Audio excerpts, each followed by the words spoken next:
Hello and welcome to A Celtic World, the YouTube channel and podcast made by Celtic fans all over the world for Celtic fans all over the world. And look who we have with us here on our final show of the season. Let's work our way in a random order so I don't trip myself up around the windows. Brian in Ireland, what about you? Doing great, Gav. Really enjoyed the show the other day, and just want to say a wee shout out to Paddy Lavery. We had a great night in the Crumlin Star. Went so quick. I was like a kid in a candy shop. It was a tremendous night. Great staff, great pints of Guinness, great crack. I didn't even get to meet McAvenny or Granty. I slapped them on the back, but I had to get home. It was trying to get back down to the Nationalist Bomb Bridge from Ardoyne. It's a bit of a trek, so I had to make sure it wasn't. And there was an orange march, you see, on Bomb Bridge on Friday night, so I had to make sure I was home with, not wearing all. I wasn't wearing Celtic gear. I was wearing green, so I just decided, get my ass home, be safe. But tremendous night, great pints of Guinness, and can't wait for the next one. And you got to meet Paddy Lavery and Paul John Dykes, so those are the two big stars of the night, right? Well, obviously Paddy and Paul John. You were saying he was small. He's very well made. He's solid as a rock. He's a nice guy. We didn't even drink before the show, so unlike myself. But there was a couple of girls come around. I'm going to shut up. I promise you. A couple of girls come around for ballots. And they come round to our table and they said, "Here, lads, would you like a strip?" And I said, Diggs, my mate, said, "Who's going first?" They were talking about a strip. And then I realised it's probably some hardcore Republican's wife or something, But no, great event. Delighted to be there. Can't wait for the next one. Very good. All right. And switching scenes from North Belfast to Western Australia. Perth Paul. Perth Paul. Yeah, not my tag. But yeah, anyway, delighted to be here. Cheers to you, fine gentlemen, and to everyone in the comments. We got it done in the end. So yeah, looking forward to a little reminisce and maybe a little look forward. And of course, Dano is also joining us today. It's a bit of an old school lineup, isn't it? It is. Yeah, a little bit of a throwback. Oh, geez. Dano was like the first person I didn't know that I cold called about the Celtic World. Do you want to do this? And he was like, "Yeah, man, I'm totally down." And I was like, "But you need." I don't fucking sound. Yeah, like I got all that. Yeah, man. Bad impression. Yeah. Totally, bad bro. impression. The tone is all fucking wrong. But anyways, how you guys doing? How you doing? Good to be here as always. Yeah, I think the first lineup was Kaiser, Steven, and me, and of course the maestro. So on the very first show, yeah, possibly. Very first show. I think that was the lineup. But yeah, good to be back as always. Was supposed to be on Monday, had a teaching gig.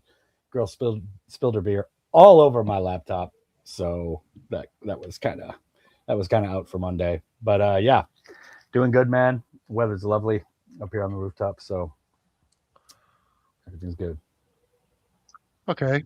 Well, it's a sort of a funny time of the year, isn't it? Because this is the last show. Other people have done season reviews and all that kind of stuff. Lots of other channels are getting involved in all this speculation about what's going to happen this summer. I don't want to spend too much time on that, but I mean, how are you drinking in the information? Like, Paul, are you still,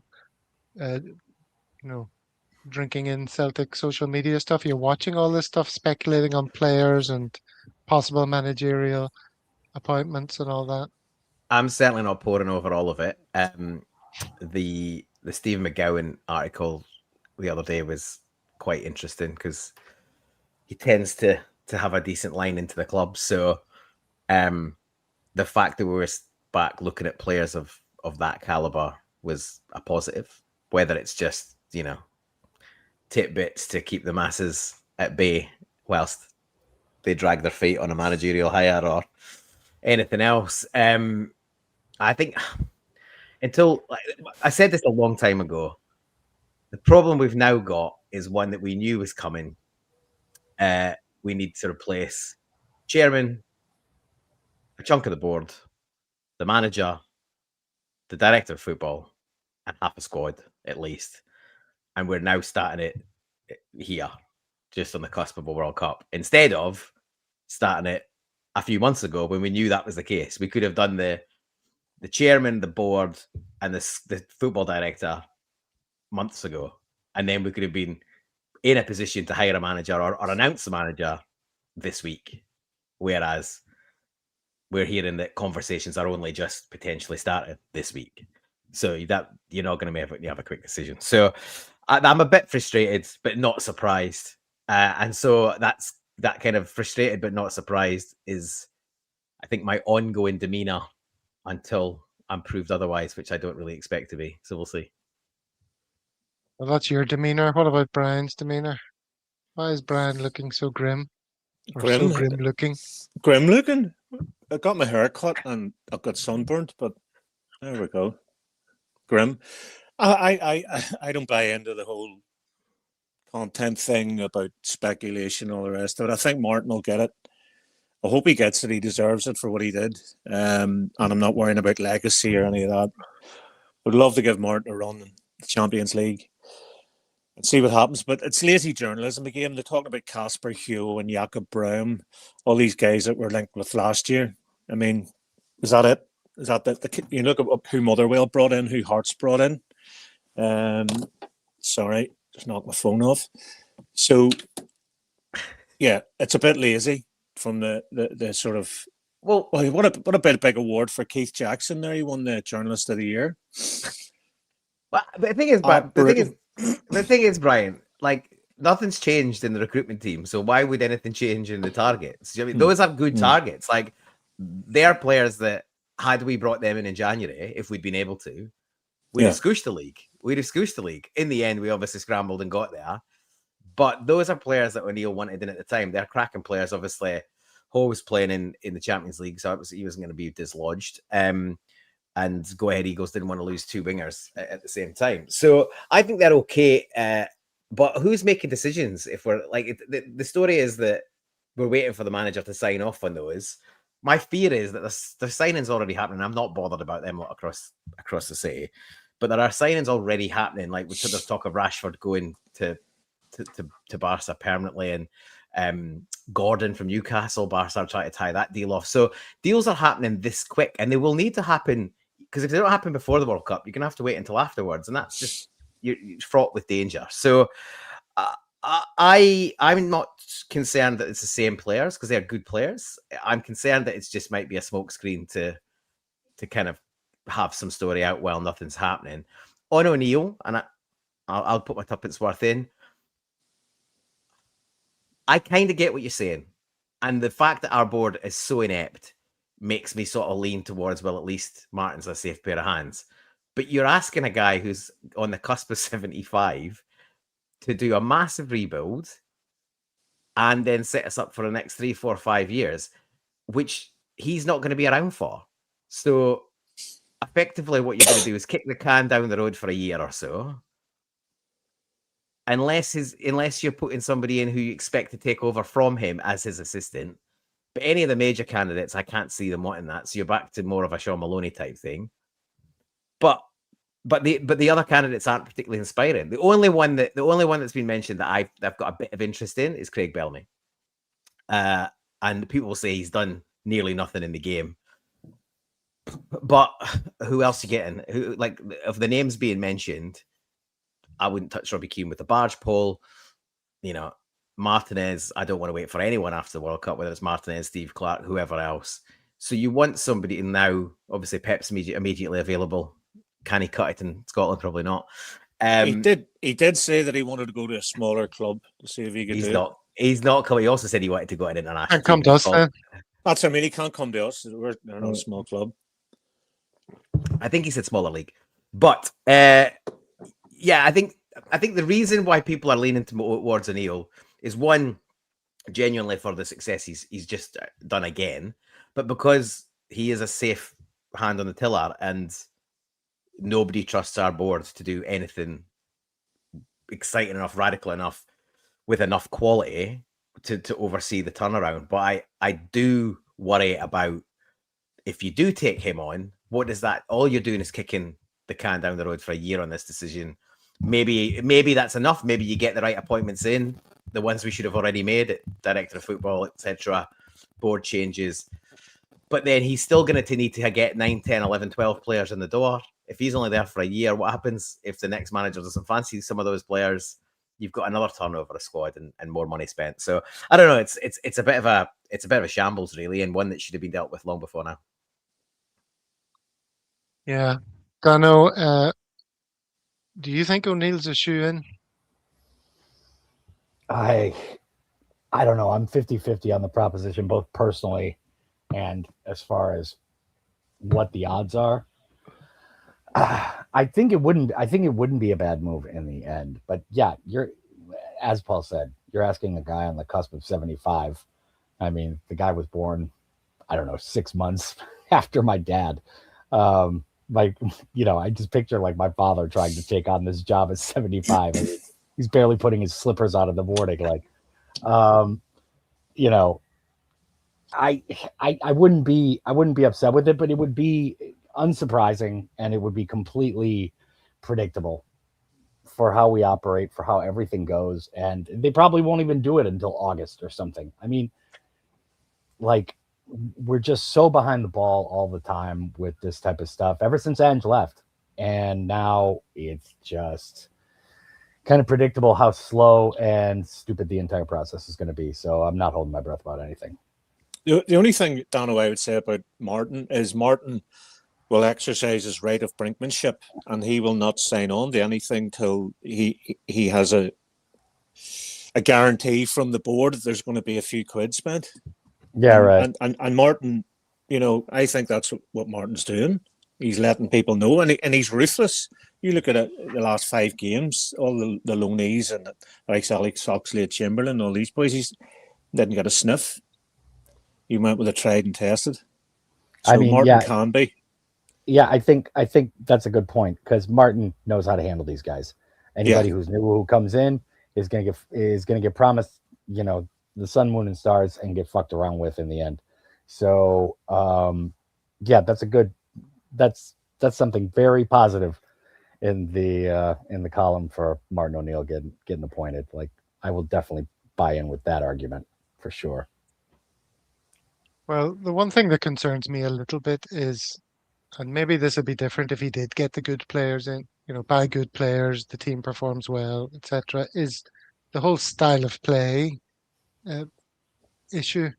Like, Martin got the best out of our players without really a particularly discernible style of play, or, I would just be concerned that, is he really going to bring us the next step forward, or is it literally just kicking the can down the road for the next season? I think Celtic have always kicked the can down the road regardless. And I mean, even when they brought Rodgers in, they didn't back him. So, it's no matter who comes in, at least Martin knows the club. He knows this, in the words of Will Orwell, knows the city and all that. But Martin's the saint. We know that there's going to be a stand named after him. There's going to be statues.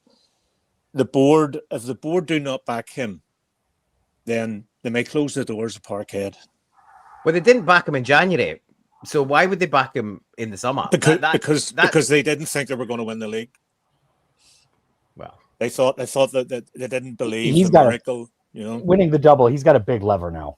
Yeah, a huge lever, saving the club for the season. But yeah, back in January, I think they didn't believe they were going to win the league. They didn't believe they were going to win anything. So, well, that in itself is scandalous and should mean that they're ripped apart root and branch. To be honest, they should be. Yeah, I'm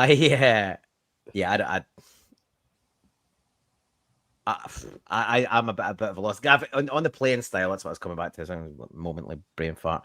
I don't think it's his playing style, and he's as good as said. He's admitted that in interviews where he's talked about tactics and learning and stuff on the job, and some of that's patter, but I think there's some truth in that patter as well. Like, I think that Maloney and Fozzie and Strachan and McManus have driven the playing style, and they've certainly driven the on training ground practice, because he's never done that. O'Neill's never done that his whole career as a manager. He never did it the first stint. It was always Walford and Robertson that took training. So I do think he's got his stamps on it, definitely, in terms of a bit of energy and getting the ball quickly at times, getting the ball forward quickly at times. But I do think it's a bit of a team effort on tactics, because he's been out of the game since 2019. So, the game does move on a bit. So, I think they will play. Even if he's still at the helm, he'll still have those guys around. I think the interesting thing is that Sean Maloney's been interviewed for the director of football job. So if that happens and O'Neill stays, then he's not got him as his right hand man. So he's not as he's not involved in tactics anymore. He's too busy trying to run the whole football side of the club. So the dynamic there is interesting. I don't know. It's a weird one. Could you see a position where you get a really decent but young candidate and you call them co-managers? Bellamy, O'Neill, the dream team co-managers, and then O'Neill steps away and Bellamy continues next year. Would a manager, like a young manager like that, accept that? Would they put up with that? I don't know.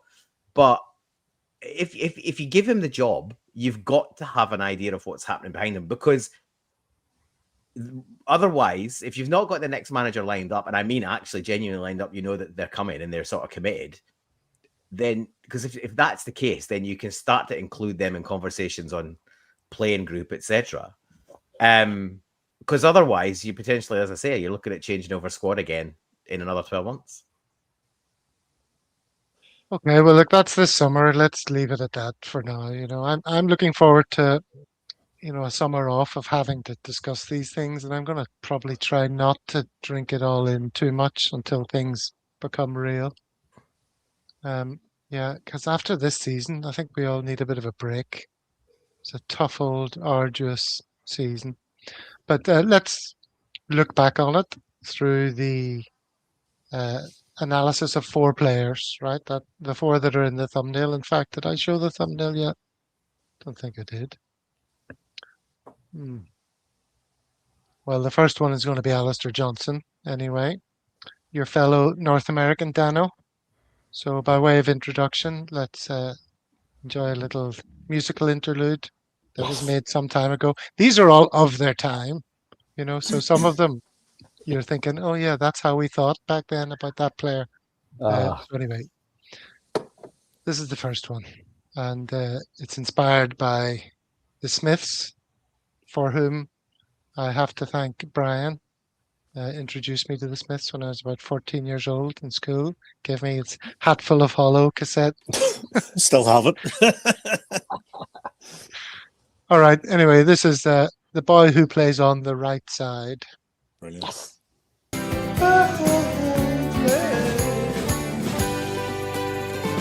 boy who plays on the right side plays with passion and pride. From Montreal he signed.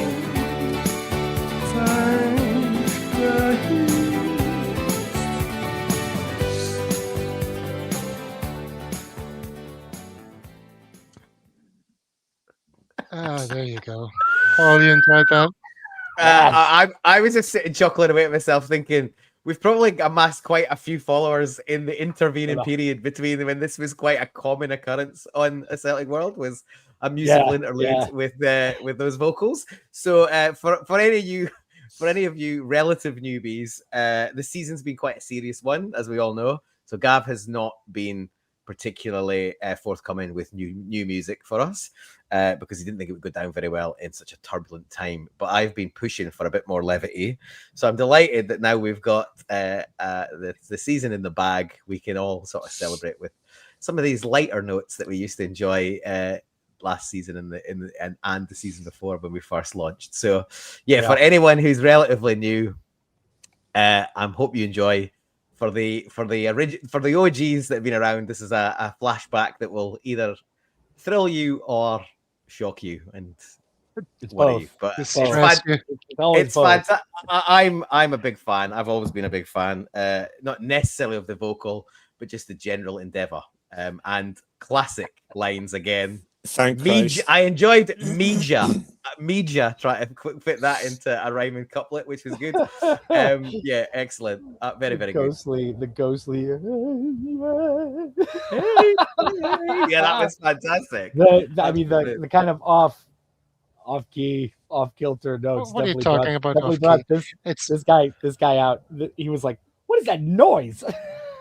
Gav doesn't use YouTube auto tune. This is all. No, this is all, Definitely not. it's all Clearly. natural, man. All- That's why it's all honest and live movie underground, recorded. baby. It's good. It's called Celtic karaoke, and the idea is that you listen to it with the same kind of sympathetic, understanding ear that you do when listening to someone sing karaoke. You don't expect it to be brilliant, but it's just for a laugh. Okay, but anyway, I mean that's to introduce Alistair Johnson. His return was instrumental in our season ending well. Dano, your fellow North American, how important was he when he came back? AJ, man, it was just such a shot in the arm for the team. Our entire right hand side attack, how fluid we were down that flank. It was just a complete game changer, man. You could notice the difference right away, even when he wasn't 100%. He was just coming in for the last 30 minutes or something. But yeah. And how much did we miss him during the season? I mean, we missed him something shocking. Yeah, and he's a fantastic defender, man. He gets up and down the field. He's just a great player. I think we missed him defensively, but we missed him defensively, but we absolutely missed him offensively. Yeah. I think it's an opportune moment to give a bit of shout out to Kobe Donovan, Anthony Ralston, and Julian Araujo, because they've all contributed. It's been this. I sort of said this in one of the tactical videos recently. It's a weird season because it's not been a perfect season by any stretch of the imagination. It's been a weird old squad, but nearly every one of those players, probably with the exception of Muveka, has actually contributed something that's meant to me. Even Balikwisha, with that little interplay with Engels and the cross for Dyson's winner against Motherwell, he contributed. Adamu contributed in the cup, keeping us alive, and the equaliser. And those right backs, Araujo obviously gave us some amazing moments, but Kobe Donovan's a breakthrough player this year. Anthony Ralston dug in when we really need him at points and times. But yeah, Ali Johnson was a phenomenal. Him and Engels are returning about the same time. And Maeda hitting form. Those three at the same time. That's what got us home. Really, I'm not sure if you don't have all three that you make it.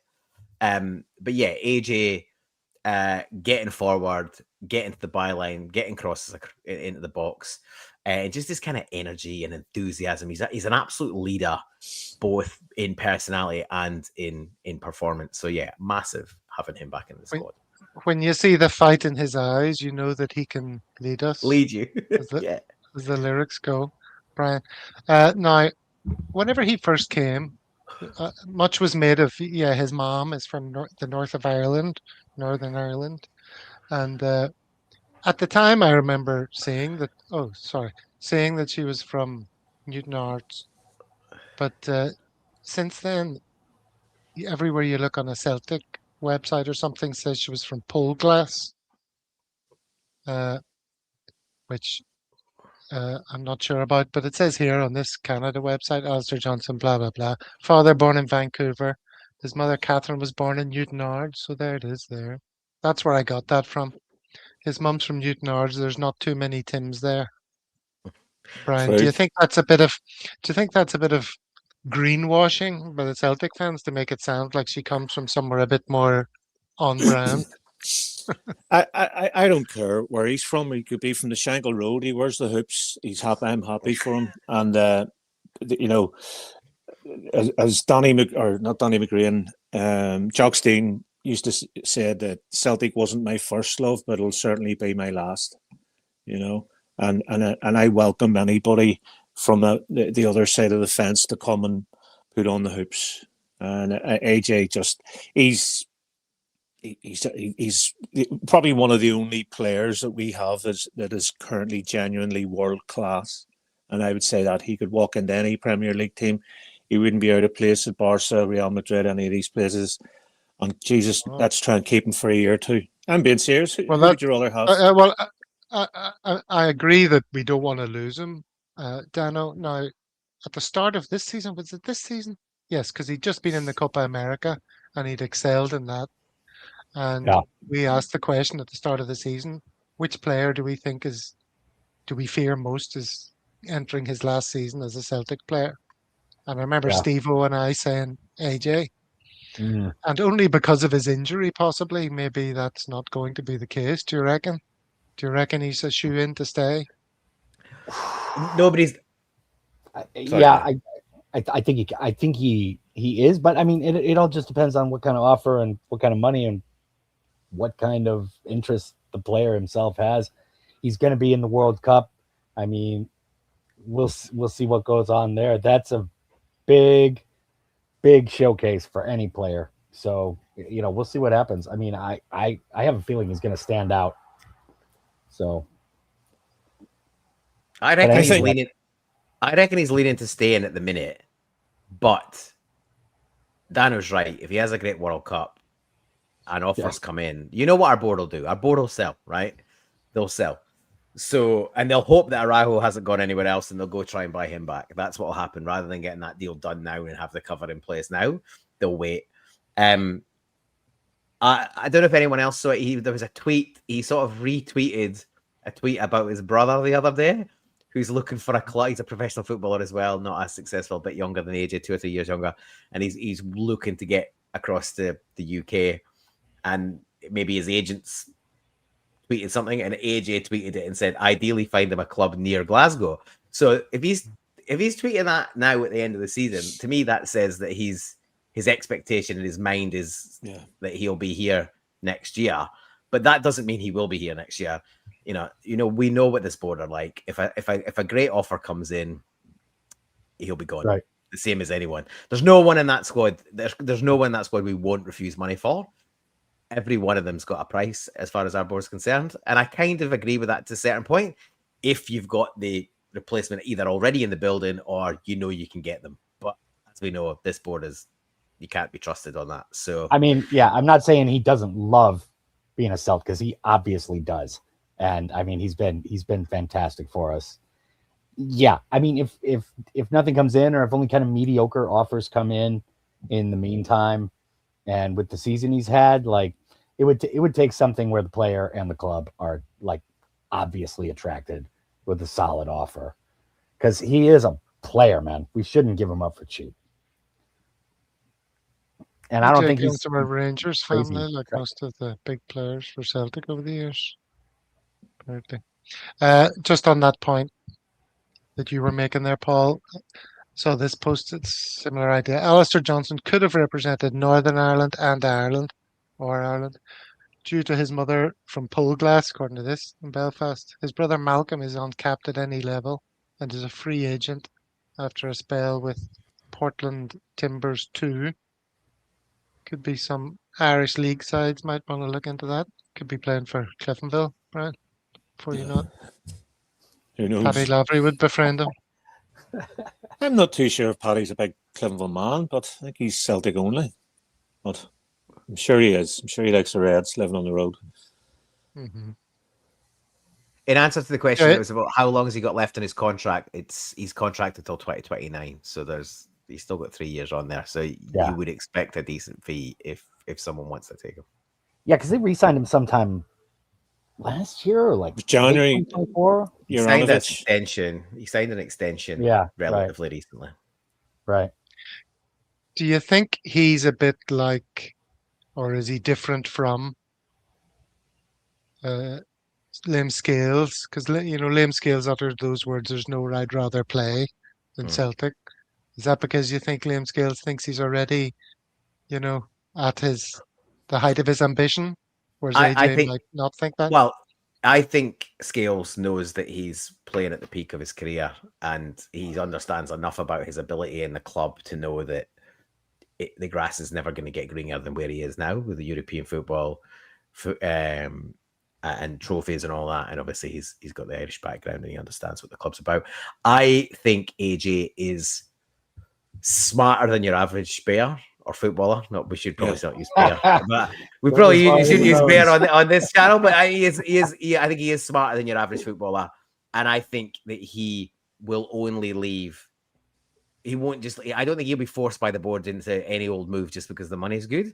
I think he will only move if it's not just good financially. Which if somebody comes in for an offer, it'll be better financially, but it'll be better for him on a football wise. So that means a top 5 league and probably a top quartile team in a top 5 league. I don't think he leaves for anything other than that. And I think there's a comment there that said, I don't know if you brought it up or not, Gav. Like he seems to look like he enjoys the Scottish countryside and he's settled in his dog and all that.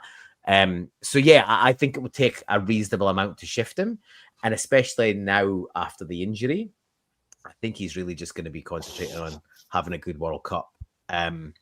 But you know what our board are like. If a silly offer comes in, it'll be very hard to retain him. I think he'll stay until the Champions League. I think he's got unfinished business in the Champions League, and then January, if the right offer comes in, I'll shake his hand and say thank you very much. The only problem is with AJ is he is injury prone, and Nick Scales played 53 games. You know, AJ made he played last year 5. You know, Prone, was that not his only injury? he was out for the season. You It's know, a big injury though. I don't think big injury. Yeah, big injury. But injury prone suggests it's Mark. multiple injuries. No, Injury prone, yeah. Leaves a mark. Okay, Leaves a mark. all right. All right, well, that's him. That's Alistair Johnson. Yeah, I hope he stays, definitely. Don't need him going. There's already enough going. And that turns our attention to the next person to discuss, Arnie Engels. He seems to be a player that everyone thinks is on his way out.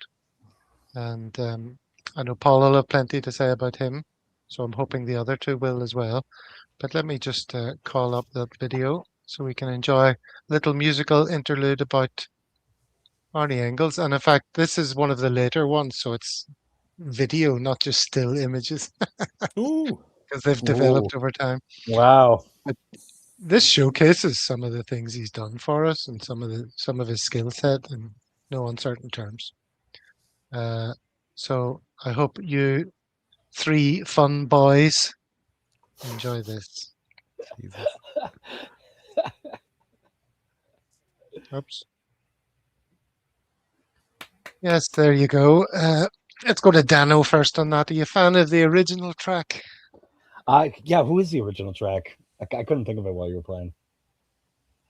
Paul, you want to jump in? Fun Boy 3, which he alluded to with "you 3 fun boys" in the in the intro. Yeah, and there was another band did it. Yes, it was co-written by two people, one from each band. What was the other band, Brian? I'm trying to think. Belinda Carlisle was in it. Yeah, the Go-Go Girls. Go-Go's, the Go-Go's. Okay. Yeah. Go-Go's. That's right. Brilliant. Loved it. I still love. So, used to love Jane Wheeldling because of her guitar. She had a Gretsch White Falcon. You know the song Rush Hour? I remember loving her because of the guitar. I'd never really seen a lady wearing with a guitar in her hand. Remember, Like thinking that was thrashing. quite nice, quite fetching. Yeah. Win-win. So Dano, do you now kiss his ring? I've been high praise the entire time. That's been my guy. But kiss the ring, I don't know about that. But yeah, if that's what we're calling praising the player now, that's cool with me. Love Arnie, man. He's really been kind of just over maligned because of his price tag, but man, he's gonna be a player. I mean, he's gonna be amazing. And he had some moments this year, even with the injury and the timeout. So yeah, love Arnie, man. Yeah, he's gonna be a player. That's, I think, something that Paul's probably gonna take issue with, because he's probably heard me say this several times on the show.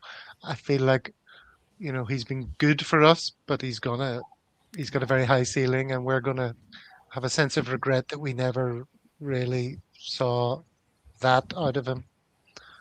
I just Paul? don't understand why Oh. fucking Brendan Rodgers didn't play him earlier in the year. It drove me crazy.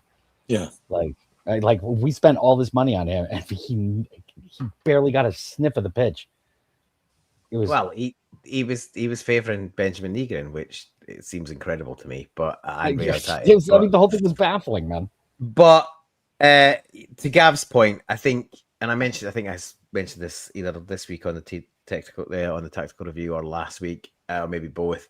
Arne Engels' only flaws in terms of why he's been so hammered by the support prior to the injury is that he is not Matt O'Reilly and he costs 11 million quid. That's it.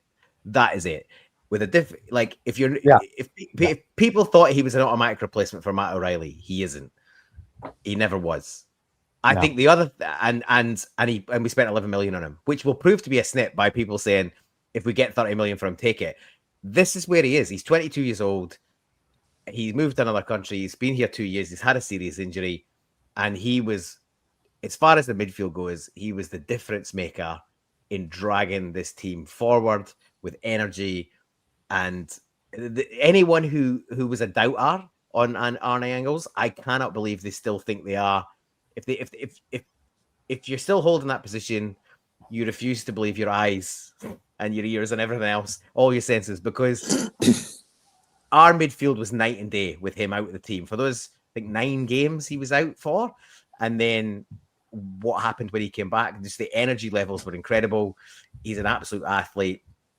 The other biggest problem with Arne Engels, I think he's been played out of position nearly his whole Celtic career.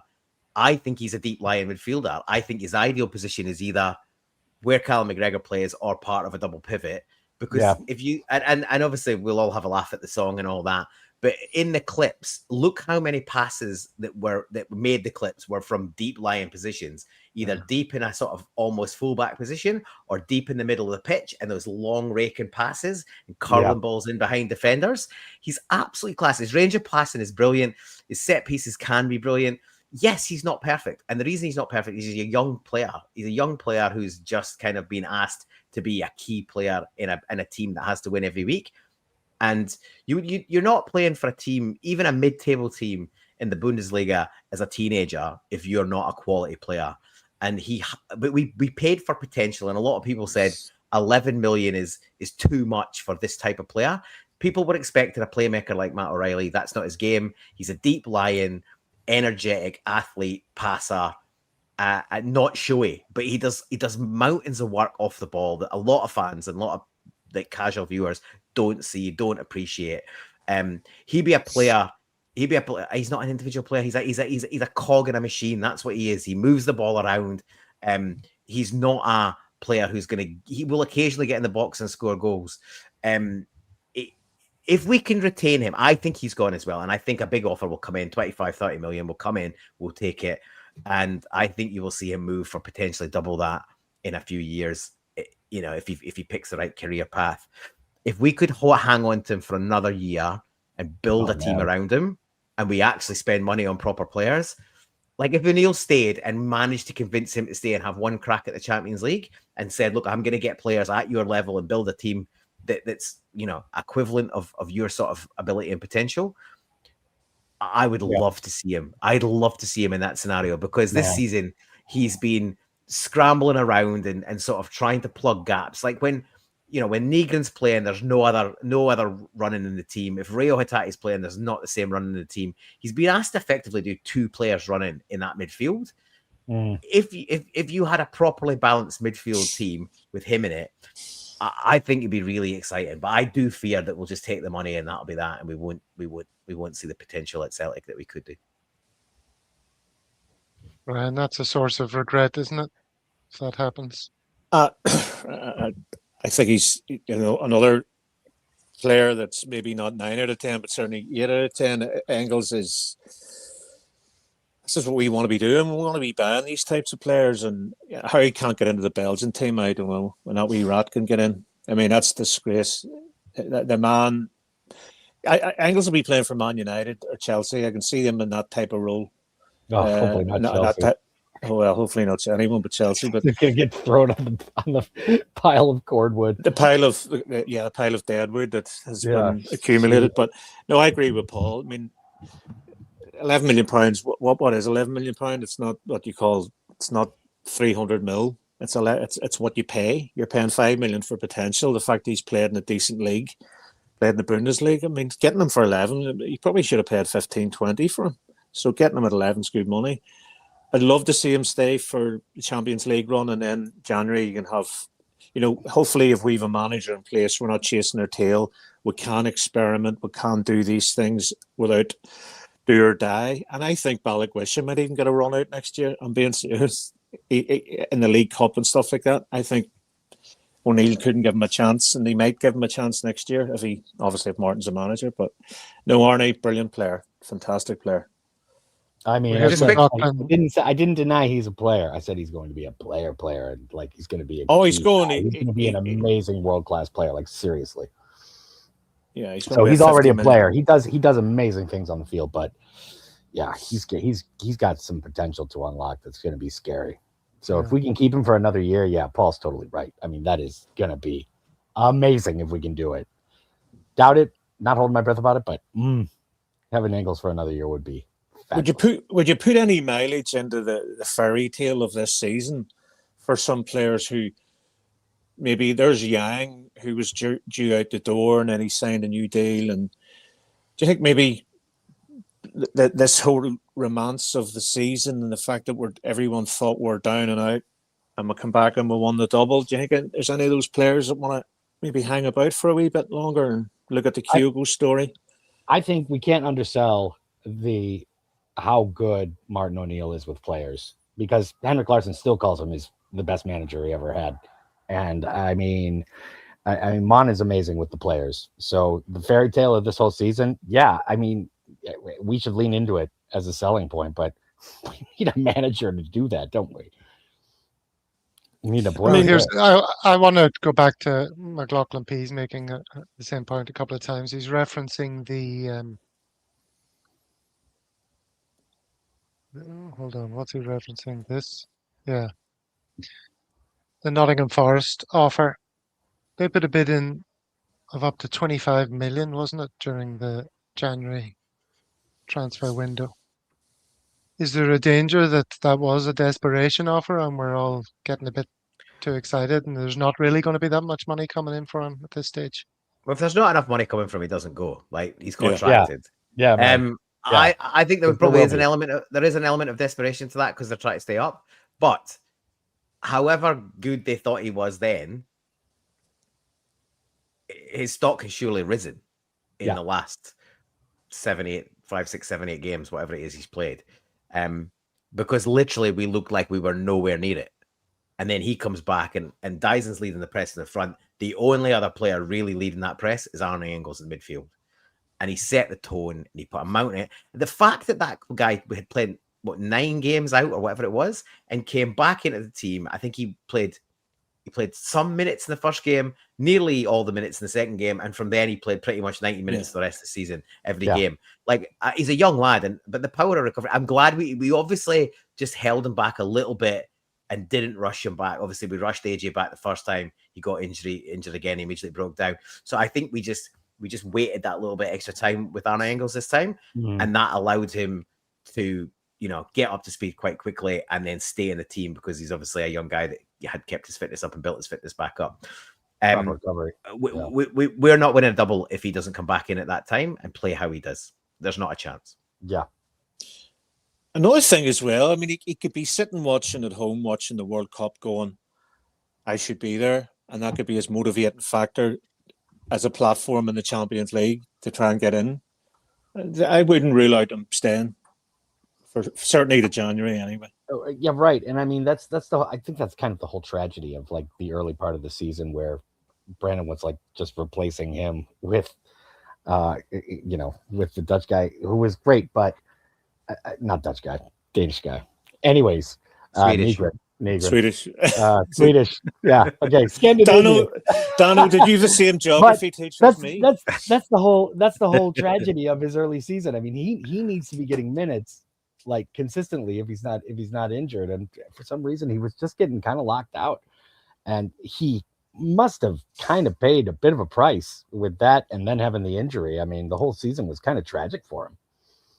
O'Neill clearly did trust him because O'Neill's win record nearly absolutely equates to Arnie Engel starting the games, to be honest. And there's obviously a period where they managed to muddle through without him, but he was if he wasn't injured, O'Neill started him in nearly every game. Yeah. And O'Neill was effusive praising Arnie, man. So if O'Neill says that, hey, I'll take that. That's gospel. Gav, your mic's off. Sorry, dog's barking here. If he does go, presumably it will be for decent money, and we'll all wish him well and follow his career with great interest, I imagine, and hope that he goes on to bigger and better things. All right, so that's Arnie Engels. Next up, we've got somebody whose career at Celtic hasn't followed the same trajectory at all. He did come in with the same sort of amount of promise and excitement, but if he does leave this summer, it's in a very different atmosphere. Of course, talking about Rio Hatate, who we praised through the medium of synth pop. Of course. And this is one of the ones that, I'm not easily embarrassed, but, some definitely push the envelope. And this is one of those. It's a good disclaimer. Sit back, relax, and enjoy if you can. Ah, yes. This one. This one's going to be something of the Genesis. Don't you want Hatate? I have named it. Oh, Jesus. Oh, boy. Oops, where is it? There it is. Hold on. That's not right. Let me stop that. Here we go.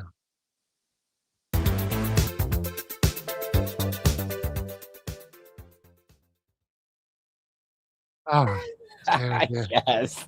Greatest hits. Your thoughts, Dano? Still love that one. It's just fantastic. I think lyrically that's the best one you've got, Gav. Like, honestly, high kicking karate. Fabulous. Paul, you're mute, Paul. Sorry, that was you. Thank you. Yeah, the black belt in karate as a rhyming couplet with Hatate is fantastic work. Brilliant. No, it sets the pulses racing like a quadruple strength latte. I was particularly proud of. That was good as well. The entire lyrical flow there is pretty brilliant. And Gav, as Will McMillan says, what's embarrassing about that? Like, I've heard a lot worse than that on this show, so I don't know why you're embarrassed by this one. There's definitely worse in the back catalogue. I like the added touch to the subtitles, and I wondered where they were for the Arnie Engels video, because I think they're useful to catch all the wonderful lyrics that are included. Yeah, what do we only do like the karaoke style lyrics at the bottom for the Japanese player? Come on, man, let's not be. No, I just did them on a couple of them because I don't know. I thought maybe the full lyrical genius wasn't fully appreciated the first time around. Paul, if you ever do like a Gav songs tier list to fill in for the summer on the Tactical Breakdown show, you got to call me in. We got to do one together. Yeah, it's the high notes, Anton Rogan. All of Gav's hits. Embarrassing, the background vocals. The full hits. We could do a full hit summer show. All right, but let's talk about him. One among the lyrics there is we bought him for some yen, now he's worth tens of millions. And that was not hyperbole at the time. No. But, is he going to go out with a bit of a whimper here, Brian? Or what do you think might happen? Brian, have you frozen? I think Brian's frozen. Either that or he's very angry and very still. Like raging seizure. I know. Is he worth tens of millions? Oh, I mean, if it's millions, sure. I mean, it's like 1,000 to the buck or something, or 100 to the dollar. So yeah, but I don't know. I mean, what did we get him for? What wasn't it like around $1 million, something like that? Less than $1 million back when we bought him. It wasn't. It was not a lot, and he's definitely worth more than that. I mean, but who knows? I mean, I would say he's one of the players that's certainly gone. I mean, it seems like he'd be checked out by now. So I don't know how much we're going to be able to negotiate for him, but it would definitely be more than the several $100,000 we paid for him or whatever it was. 1.4 million, according to this tweet from I think Everything it was Celtic. certainly more than that. But he was so good, wasn't he good? There was a time when I thought, and I think we probably all did, that he was the most special of the Japanese players. No There was a doubt. time when we thought that, and it's I mean, amazing how the story changes. Yeah, he started out guns blazing, man. I mean, 2 goals against Rangers. What was that? That was his debut, wasn't it? I mean, it was just insane. Second. I think it was his home debut. I think I think it was his home debut. He scored. Still. I think they scored at Tynecastle. Yeah, like there was a period there. Like I think we've gone, especially with those three, we've gone through the, is Kyogo the best player of them? Is it Rio? I think we'll all agree, and we'll come to him that it's now Dyson, unequivocally. But Hatate at his best was a player that he could do stuff that nobody else really in the squad could do. Yeah. He's cut a pretty forlorn figure in recent months, and to see him in his suit, sort of mumping around Hampden, it was a disappointing end to what I think will be the last time we see him in and around a Celtic match, at least until the future, post-retirement probably. It's not really gone how anyone hoped, and certainly not how he hoped.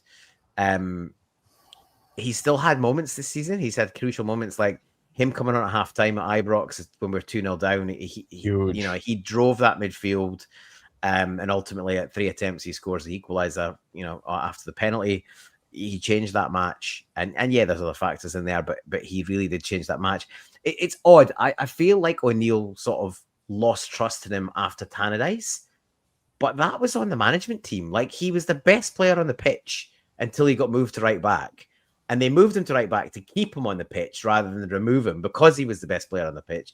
And then they moved him to a position he was uncomfortable with, and he made a mistake, and we lost the goal. And after that, he sort of seemed to get frozen out. Then I think, and I'm speculating a little bit here just on how things have panned out, I feel like he probably reacted badly to that. And he's then kind of been frozen out. But then he's still been... He came off the bench at 70 minutes at Motherwell when we needed a goal. So it's an odd situation where he sort of kind of trusted him, but then he decided he was getting frozen out, having helped us over the line against Motherwell off the bench. He then gets frozen out of the squad against Hearts and frozen out of the squad against Rangers. And not Rangers, cup final.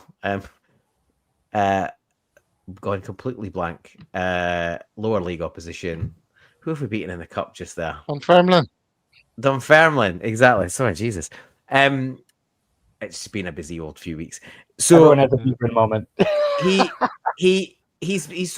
got, and I don't really see, with the amount of subs you're allowed on the bench, I don't really see why. Yes, it's a little bit sort of sentimental, but I don't see why you couldn't have afforded to have him on the bench in that game, because he's almost certainly gone. So you win that game 3-1. It's a comfortable match generally. Like, there's a bit of a wobbly spell after half time, but you could have easily, and we only used 4 subs, and this is a pet peeve. If anyone watches the tactical review, this is a pet peeve of mine.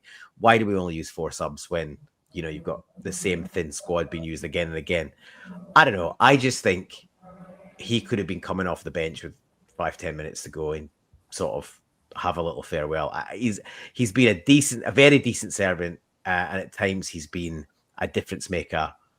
And I think it's a really sad way for him to go out. I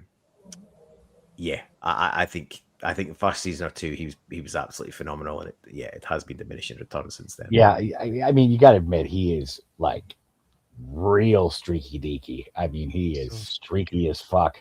But yeah, I loved him, and he definitely had a lot of good moments for us, man. A lot. So I think more than most players. Yeah, the point I made about him recently was, I'm fond of him and everything, and when he's on this game, he's been a joy. But there were definitely times under previous managers where I was thinking, stop putting your faith in this guy. He needs dropped, for his own good. And they didn't. They stuck with him. So I wasn't surprised that finally there was someone in the hot seat saying, no more of this, not Yeah, having it. yeah. But it seemed to happen at a funny time, as mentioned, because he was coming into some form this season. We've gone over the hour already, and we've still got one more of our four players to discuss. Right, so maybe we should get on with that. It's obviously going from one Japanese hero who didn't quite write his fairy tale ending to one who very much did. So sit back, relax, and enjoy this one. All you other kids with your jumped up kicks inspired this tune.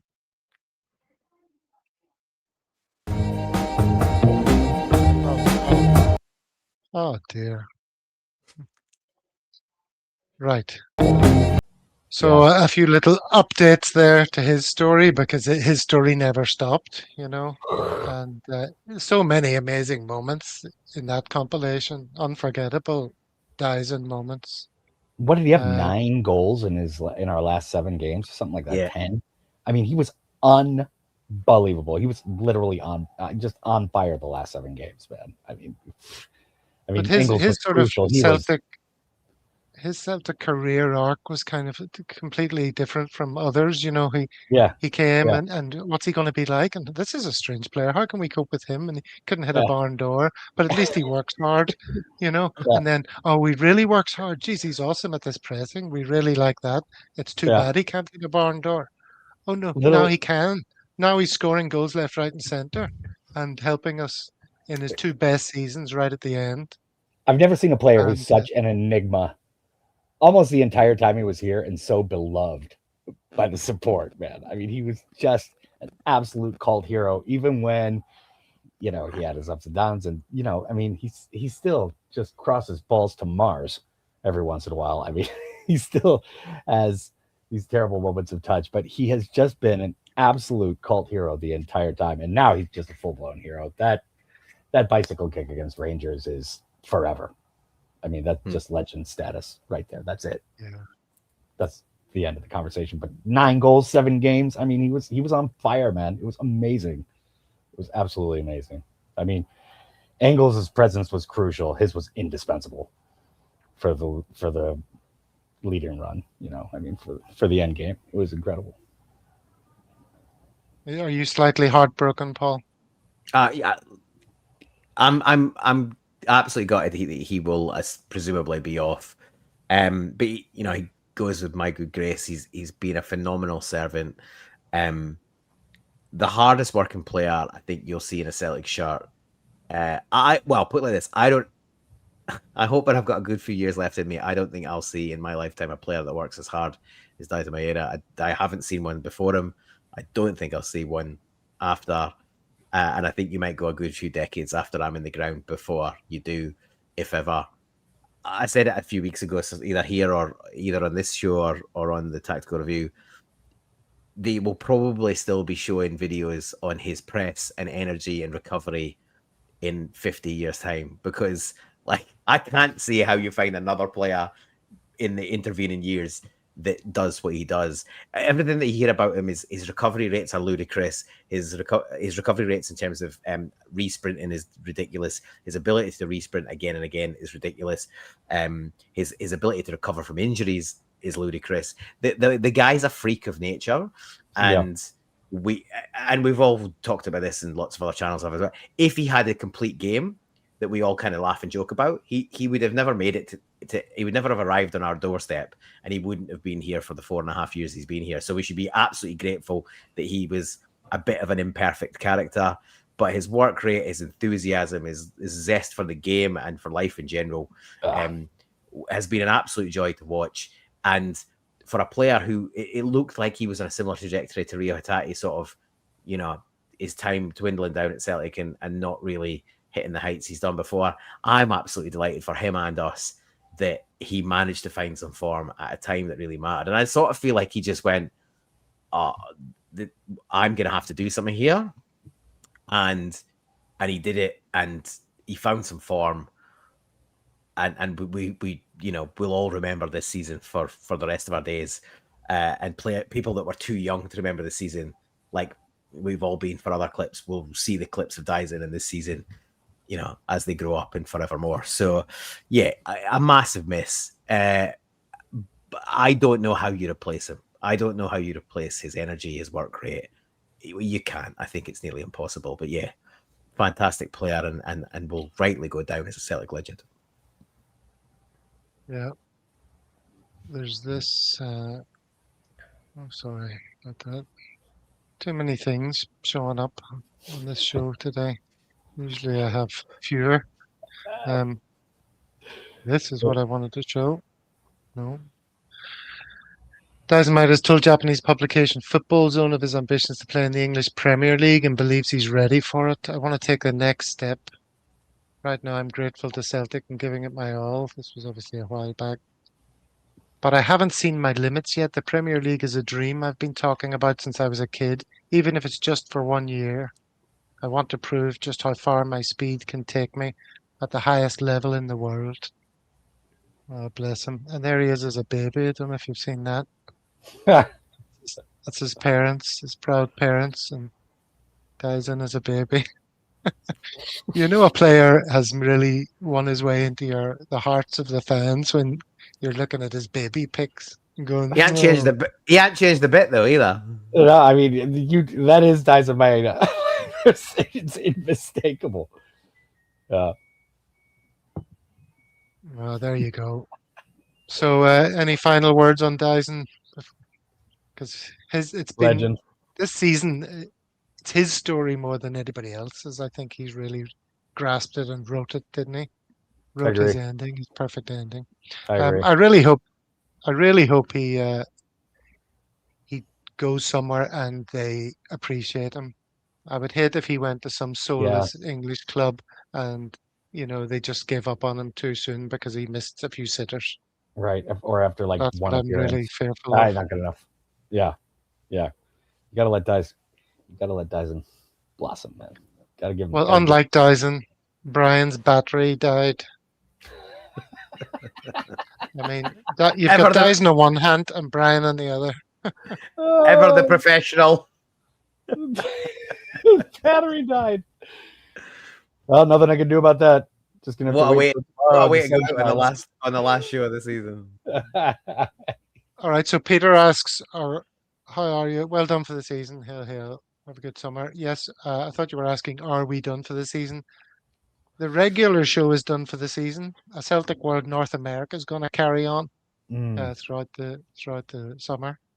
They're keen as mustard over there. Keep it going. And I think there might be a tactical review North American mashup crossover show, which if you want to get involved in, Dano, you can. I think it's going to be music, beer, and World Cup related. So if anyone wants to get involved in that and anyone's interested in doing that, getting involved and being on that show, we'll advertise it ahead of time. But I don't know, I think it's about a good 12 hours between the US and Australia. So it'll be an evening show for them and a morning show for us, or vice versa. So we've yet to lock that in, but it is hopefully.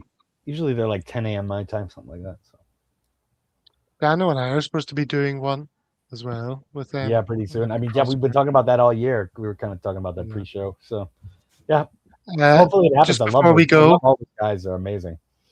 Yeah, they're great. Speaking of music, Paul, you have something you wanted to draw our attention to?